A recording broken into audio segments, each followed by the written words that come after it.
Hi hello ನಮಸ್ತೆ ಎಲ್ಲರೂ ಹೇಗಿದ್ದೀರಾ? ಎಲ್ಲರೂ ಚೆನ್ನಾಗಿದ್ದೀರಾ ಅಂತ ಭಾವಿಸ್ತೀನಿ. ನನ್ನ ಮಗಳಿಗೆ ಹಾಲು ನಾನು ಕಾಫಿ ಮಾಡ್ಕೊಳ್ಳೋಣ ಅಂತ ಹಾಲನ್ನ ಕಾಯೋದಕ್ಕಿಟ್ಟು ಇವತ್ತು ಮಸಾಲೆ ಉಪ್ಪಿಟ್ಟು ಮಾಡೋಣ ಅಂತೇಳಿ ನಾನಿಲ್ಲಿ ಹಸಿಮೆಣ್ಸಿನ್ಕಾಯಿ, ಒಂದು 2 ಈರುಳ್ಳಿ, ಒಂದು ಟೊಮೊಟೊ, ಸ್ವಲ್ಪ ಕೊತ್ತಂಬರಿ ಸೊಪ್ಪನ್ನ ಕಟ್ ಮಾಡಿ ಇಟ್ಕೊಂಡಿದ್ದೀನಿ.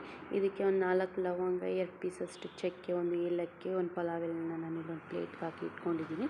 ಅವರೆಕಾಳು ಇತ್ತು ಅಂತೇಳಿ ಮನೇಲಿ ಸ್ವಲ್ಪ ಅದನ್ನು ಕೂಡ ವಾಶ್ ಮಾಡಿ ಒಂದು ಬೌಲಲ್ಲಿ ಇಟ್ಕೊಂಡಿದ್ದೀನಿ.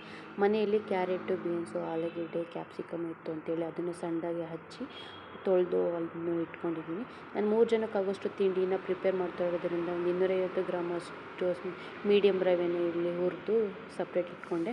ಮಾಡಲಿಕ್ಕೆ ಅಂತೇಳಿ ಒಂದು ಪಾತ್ರೆಗೆ ಎಣ್ಣೆ, ಸಾಸಿವೆ, ತೊಗೊಂಡಿರುವಂತಹ ಲವಂಗ, ಚಕ್ಕೆ, ಏಲಕ್ಕಿ, ಪಲಾವ್ ಎಲೆನ ಹಾಕಿ ನಾನು ಸ್ವಲ್ಪ ಲೋ ಫ್ಲೇಮಲ್ಲಿ ಹುರ್ಕೊಂಡು ಇದಕ್ಕೆ ಹಸಿಮೆಣ್ಸಿನ್ಕಾಯಿ, ಈರುಳ್ಳಿನೂ ಹಾಕ್ಕೊಂಡು ನಾನು ಹೊಂಬಣ್ಣ ಬರೋವರೆಗೂ ನಾನು ಸ್ವಲ್ಪ ಇಲ್ಲಿ ಚೆನ್ನಾಗಿ ಫ್ರೈ ಮಾಡ್ಕೊಂಡಿದ್ದ ನಂತರ ತೊಳೆದಿಟ್ಕೊಂಡಿರುವಂತಹ ಅವರೆಕಾಳನ್ನು ಕೂಡ ನಾನು ಇಲ್ಲಿ ಹಾಕಿ ಚೆನ್ನಾಗಿ ಹಸಿ ವಾಸನೆ ಹೋಗೋವರೆಗೂ ನಾನು ಇಲ್ಲಿ ಒಂದು 2 ನಿಮಿಷ ಹುರ್ಕೊಂಡೆ. ಇದಾದಮೇಲೆ ಕಟ್ ಮಾಡಿ ಇಟ್ಕೊಂಡಿರುವಂತಹ ತರಕಾರಿಗಳನ್ನು ಕೂಡ ನಾನು ಇಲ್ಲಿ ಹಾಕಿ ಒಂದು 2 ನಿಮಿಷ ಚೆನ್ನಾಗಿ ಲೋ ಫ್ಲೇಮಲ್ಲೇ ಹುರ್ಕೊಂಡೆ. ಇದಕ್ಕೆ ಟೊಮೊಟೊನ ಹಾಕಿ ಹುರ್ಕೊಂಡು ಇದಕ್ಕೆ 1/4 ಟೇಬಲ್ ಸ್ಪೂನಷ್ಟು ಅರಿಶಿನ, 1 ಸ್ಪೂನಷ್ಟು ಗರಂ ಮಸಾಲೆ, 1 ಸ್ಪೂನಷ್ಟು ಬಿರಿಯಾನಿ ಪೌಡ್ರನ್ನು ಕೂಡ ಹಾಕಿ ಸ್ಮೆಲ್ ಹೋಗೋವರೆಗೂ ಹುರಿದು ಇದಕ್ಕೆ ರುಚಿಗೆ ತಕ್ಕಷ್ಟು ಉಪ್ಪನ್ನು ಕೂಡ ಹಾಕಿ ನಾನು ಇಲ್ಲಿ ಮಿಕ್ಸ್ ಮಾಡಿಕೊಂಡೆ. ಈ ಗ್ಲಾಸಲ್ಲಿ ನಾನು 4 ಲೋಟ ಆಗುವಷ್ಟು ನೀರನ್ನು ಹಾಕ್ಕೊಂಡು ನೀರು ಕುದಿ ಬಂದ ನಂತರ ಕೊತ್ತಂಬರಿ ಸೊಪ್ಪನ್ನು ಹಾಕಿ ನಾನು ಇಲ್ಲಿ ರವೆನ ಲೋ ಫ್ಲೇಮಲ್ಲಿ ಹಾಕಿ ಕ್ಲೀನಾಗಿ ಮಿಕ್ಸ್ ಮಾಡ್ಕೊತಾ ಇದ್ದೀನಿ. ಇಲ್ಲಾಂದರೆ ಕೈಗೆಲ್ಲ ಆರಿಬಿಡುತ್ತೆ. ಇದನ್ನು ನಾನು ಕ್ಲೀನಾಗಿ ಮಿಕ್ಸ್ ಮಾಡಿ ಇಟ್ಕೊಂಡಿರ್ತಾರೆ. ಈ ಥರ ರೆಡಿಯಾಗಿದೆ ನೋಡಿ.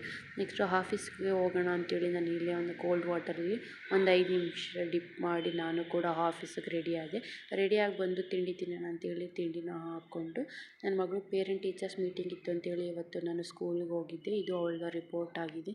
ಈ ವಿಡಿಯೋ ನಿಮಗೆ ಇಷ್ಟ ಆಗಿದ್ದರೆ ಪ್ಲೀಸ್ ಲೈಕ್ ಮಾಡಿ, ಶೇರ್ ಮಾಡಿ ಹಾಗೂ ಕಮೆಂಟ್ ಮಾಡಿ. ನನ್ನ ಯೂಟ್ಯೂಬ್ ಚಾನಲ್ನ ಸಬ್ಸ್ಕ್ರೈಬ್ ಮಾಡಿ ಅಂತ ಕೇಳ್ಕೊತಾ ನನ್ನ ಈ ವ್ಲಾಗ್ನ ನಾನು ಇಲ್ಲಿಗೆ ಎಂಡ್ ಮಾಡ್ತಾಯಿದ್ದೀನಿ. Thank you. Bye. See you the next video.